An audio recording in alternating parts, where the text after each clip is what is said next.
Pemirsa, Jawa Barat keluar sebagai juara umum cabang olahraga arung jeram PON 21 2024 Aceh Sumut setelah mencatatkan raihan medali emas terbanyak di klasemen akhir, membuat Jabar menyelesaikan PON dengan pencapaian 6 medali emas. Jawa Barat mengambil setengah dari jumlah total 16 medali emas yang diperebutkan pada PON ke-21 cabur arung jeram kali ini, raihan yang tak tersentuh oleh tim-tim lainnya.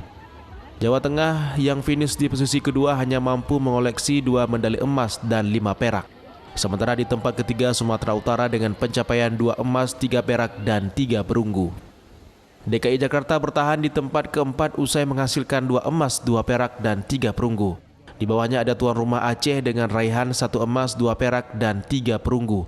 Di posisi ke-6 bertengger Yogyakarta dengan membawa pulang 1 emas dan 1 perak. Jawa Timur menempati peringkat ke-7 dengan 2 perak, sementara Banten dengan 1 perak dan 1 perunggu. Kalimantan Selatan berhasil mengumpulkan 3 perunggu. Di tempat ke-10 ada Sumatera Barat dengan 2 perunggu, kemudian Kalimantan Timur serta Sulawesi Utara sama-sama mengoleksi 1 perunggu. Dari 14 provinsi yang ikut serta dalam gelaran PON pertama arung jeram ini, hanya Jambi dan Sumatera Selatan yang belum berhasil merebut medali.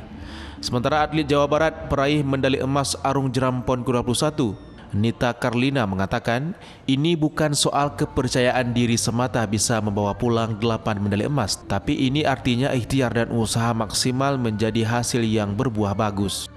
Yang pertama, bersyukur, alhamdulillah kita sudah melewati proses yang begitu panjang dan mendapatkan hasil yang maksimal.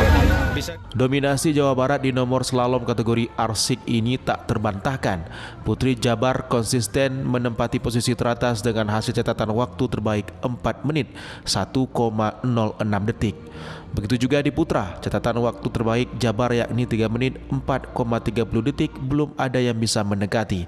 Bahkan di head pertama Jawa Barat hanya mendapatkan penalti waktu 5 detik saja. Karena bisa menjadi terbaik untuk masyarakat Jawa Barat pada cabang jeram ini. Memang karena kita targetnya dapat emas, jadi alhamdulillah kita bisa mencapai target. Dari Kabupaten Aceh Tenggara, Medi Arjuna, iNews melaporkan.